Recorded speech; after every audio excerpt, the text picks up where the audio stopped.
Hallelujah, hallelujah. God bless you. Good evening, fellow brothers and sisters. I am Pastor Peter Cole from Christ Ransom Church, and this is our Pentecost week presentation. It is a time of reflection to help you and myself encounter God in a strange way, in a higher way, in a deeper way, to encounter God in a way that will keep us alive and fresh walking with Him.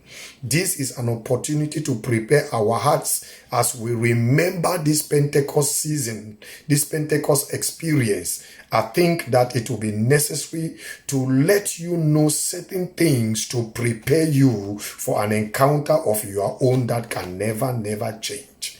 Hallelujah, and God bless you. Let us go to the book of Acts.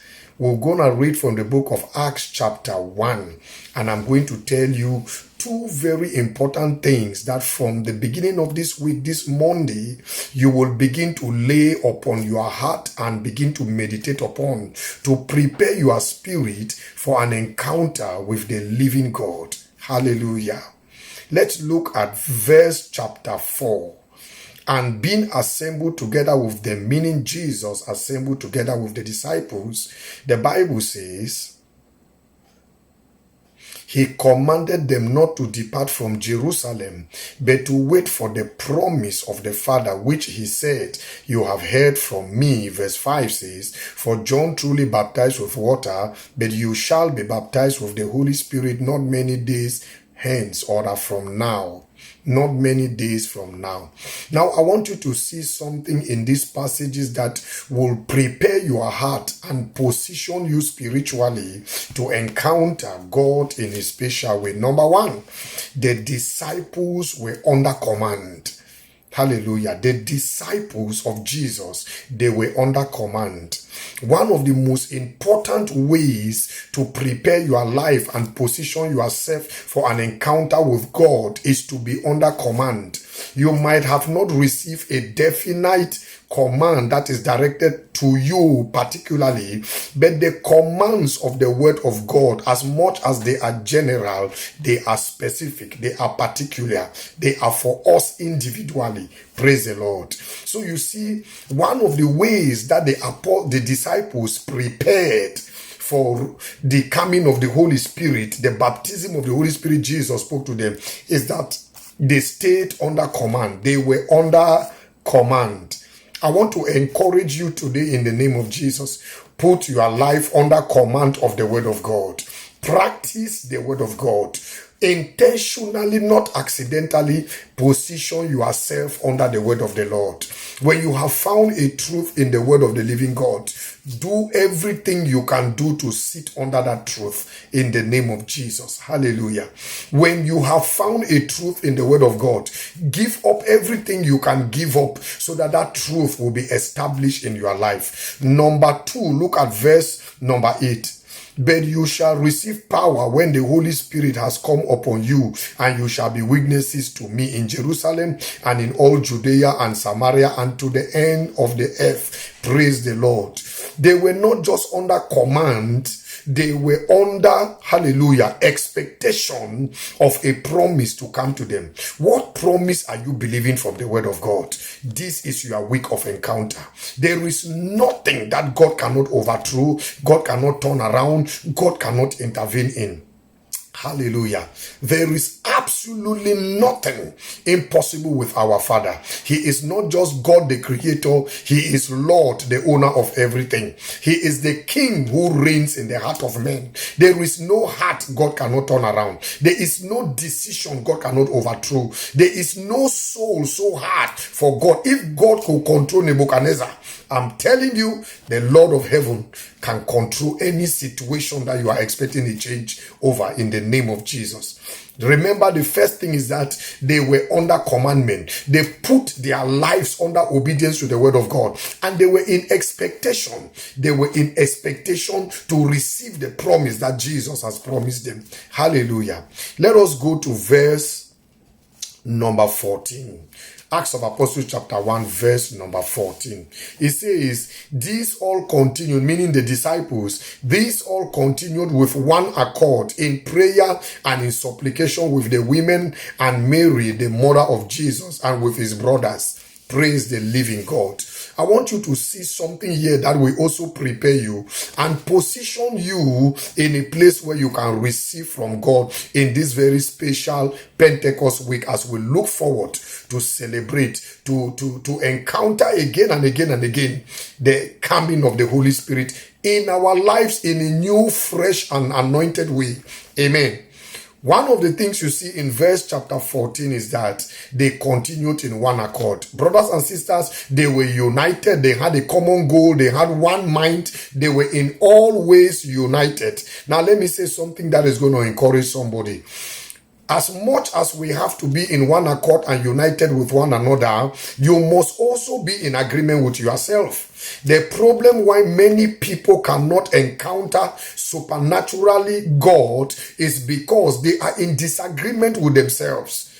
What their mind is accusing them of, their spirit is not agreeing. Praise the Lord. When your spirit and your mind are able to agree, you position properly for an encounter with God. So my encouragement to you this evening is like this: agree with yourself. Do not tear yourself apart. Be in agreement with yourself. Be in one accord with yourself, and you will be able to be in one accord with other people. Praise the Lord.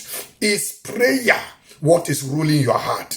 Prayer must be ruling your heart in the name of the Lord Jesus. Prayer must be ruling your heart in the name of the Lord Jesus. He said this continued with one accord. They cannot be effective. Prayer cannot be effective. Prayer cannot release power. Prayer cannot make things happen when there is no one accord, when there is division, when there is confusion. Prayer cannot work where there is division. Glory to God. They were in one accord and they were in prayer of supplication with the women and Mary, the mother of Jesus, and his brothers. Listen to what I'm telling you. Hallelujah. Sometimes many people are praying, but they are not in agreement with themselves. How can you believe your own prayer when your own heart is not in agreement with you? Your mind is not believing what your mouth is speaking. You cannot be in one accord with yourself when your mind is arguing and not believing and not agreeing to what your mouth is talking. Praise the Lord. So I challenge you on this first day of the Pentecost week celebration. I want you to see some very specific things that you must align under. The word of God does not return void. The word of God is spirit and it is life. So I want you, in order to come in contact with this spirit life of God, please be very careful with what I was saying to you this week. As I have started today, these 30 minutes lessons every week, I am trusting the God of heaven that from today to Friday, we are going to have this Pentecost week preparation. So that you can, those of you who are not baptized in the Holy Spirit, this is an opportunity. This is your own upper room experience to prepare to receive the Holy Spirit. Number one, the disciples were under command of the word of God. Jesus spoke to them. The Bible says he commanded them not to depart from Jerusalem. So what commandment of God are you obeying? What commandment of God have you put your life under? What commandment of God have you submitted yourself to? Maybe you read the Bible and found a commandment, a truth, a word that just came to you and you cannot let it go. Set up your life under that word and it will be a preparation for you to receive an encounter with God in this week of encounter. This is a week of encounter. The week of Pentecost is a week of great encounters. Number two, I repeat, the first one was to set your life under commandment of the scripture, to live your life in agreement and exhortation of the word of God. Number two, hallelujah, the Holy Spirit tells us that they will receive power. Are you expecting a truth you have discovered in the word of God? What word of God are you believing? What truth in the word of God have you focused upon and you are expecting? The Bible tells us in verse 8, Acts of Apostles chapter 1 verse 8. But you shall receive power when the Holy Spirit has come upon you, and you shall be my witnesses Hallelujah. You shall be witnesses to me. Now listen to something. Jesus gave them a promise and they were believing the promise. That is why verse 14 tells us that these all continued with one accord in prayer and supplication, and with the women and Mary, the mother of Jesus, and hallelujah, and with his brothers. Verse 12 tells us that then they returned to Jerusalem from the mount called Olivet, which is near Jerusalem, a Sabbath day journey. And when they had entered, they went up into the upper room where they were staying. Now I want you to see something. They were not just under commandment. They were not just under the commandment of the Lord. They were not just living their life in accordance with the written word of God.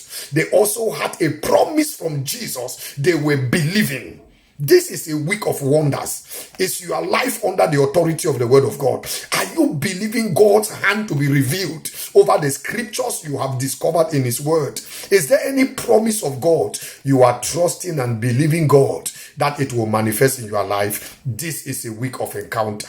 Praise the Lord. And we see in verse 12 and 14 that they waited. In verse 14, they were united. They were in one accord. Hallelujah. They were united with themselves and they were united with one another. And then prayer made sense. Supplication made sense. Unity made sense. Hallelujah. So I want to encourage you as I close this short broadcast. Number one, put your life under the commandments of the commandments of the word of God. Put your life, live a life in agreement with the word of God. Run on the same lane in obedience to God's word. Number two, hallelujah.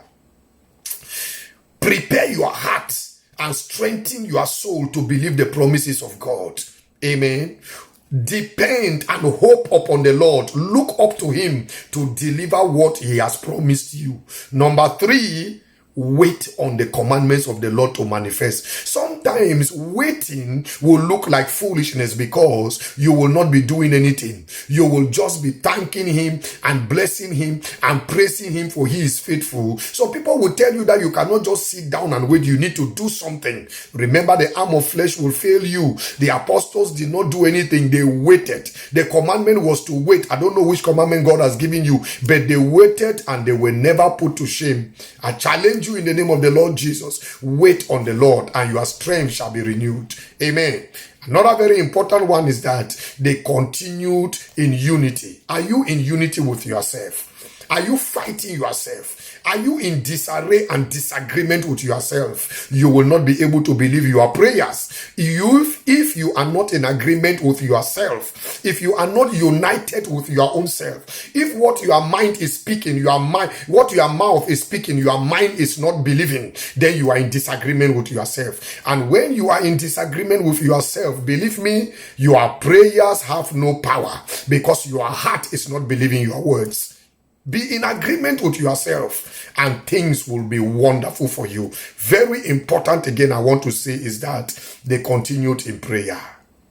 Look for a trustworthy believer around you. Maybe your wife, your husband, a sister, a brother, a leader in the house of the Lord, a trustworthy, believer around you. The Bible says one shall chase 1,000 and two, hallelujah, 10,000. Remember when Paul was beaten and thrown out of the city, they thought he has died. The believers gathered around him and he stood back on his feet. You need someone to join forces with you in this very special week of the year for supernatural encounters. They were in one accord and they prayed together.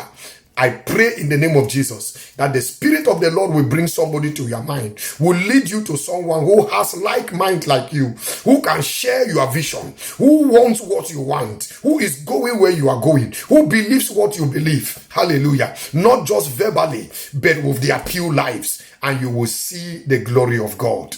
Precious Father, in the name of our precious Lord Jesus, we exalt and honor you, Father, for the honor of the Pentecost. We worship you, Lord, that your word will not fall to the ground. You sent your word and it healed them and delivered them from their destructions. The Bible said the word I speak to you, they are spirit and they are life. Therefore, Rock of Ages, we pray for the strength to be in agreement with ourselves. We pray for the strength to be in agreement with your word, to live our lives under the command of the word of God. We pray for the strength to be in faith, believing the promises you have given us. We pray for the strength to be one in ourselves and with other believers. We pray that, oh Lord, our Father, our prayer shall not be religious, but our prayer shall appropriate that which you have already provided by the grace of God. We pray in the name of the Lord Jesus that this week of Pentecost will shake, oh blessed Father, the unshakable. We pray that anywhere our lives are positioned, Father, re-inclinate us for the atmosphere of miracles in the name of Jesus. I pray that those who are expecting, those who are believing, those who are looking up to you, those who have been, oh blessed and eternal Father, who believe they have received, may it be grounded in this week of wonders in the name of Jesus. And I give you praise, Father, that you want to visit us, you want to encounter us, you want to show us your glory, you want to give us testimonies more than we even want to have them. And I believe, oh Lord, my Father, that this is a week of wonders. I pray in the name of the Lord Jesus, as many as hear and believe, Father, position them for the supernatural, that their lives will never be the same. In Jesus' mighty name we pray. Amen. Hallelujah. If you are not baptized in the Holy Spirit, the baptizer is Jesus Christ. And I want to tell you, you cannot live your Christian life successfully, victoriously, triumphantly without the baptism of the Holy Ghost. Our human brain is too little to understand things when things do not seem to make sense to us. So we need the baptism of the Holy Ghost to draw the supernatural from God and be able to walk into it. So I pray for you in the name of the Lord Jesus, that this week, as you desire it, as you expect it, as you long for it, as you wait on it, let the baptism of the Holy Spirit not pass you by. May this week be your ordination to another level of your faith. In the name of Jesus, the Son of God, I pray for you that anything that has made you to be weak in believing for the baptism of the Holy Spirit, as we begin this Pentecost encounter, it leaves you in the name of Jesus. And may Jesus find pleasure to baptize you in the Spirit of the living God. In Jesus' mighty name we pray. God bless you. I trust you have been encouraged. Hallelujah. With the wonderful points I have shared with you to begin this Pentecost celebration week. Tomorrow again, we'll have another 30 minutes of encounter, and I'm trusting the Lord that it will continue to position us. It will continue to shape us. It will continue to fit us into our place of encounter. This is your week of encounter. In the name of the Lord Jesus, go for it, believe for it, take it by force and testify it, and the Lord of heaven will be glorified over your life. In Jesus' name. I'm Pastor Cole, Christ Ransom Church, Cologne, Germany. This is our Pentecost celebration week. I will see you tomorrow. Have a great night. Bye-bye. God bless you. Hallelujah.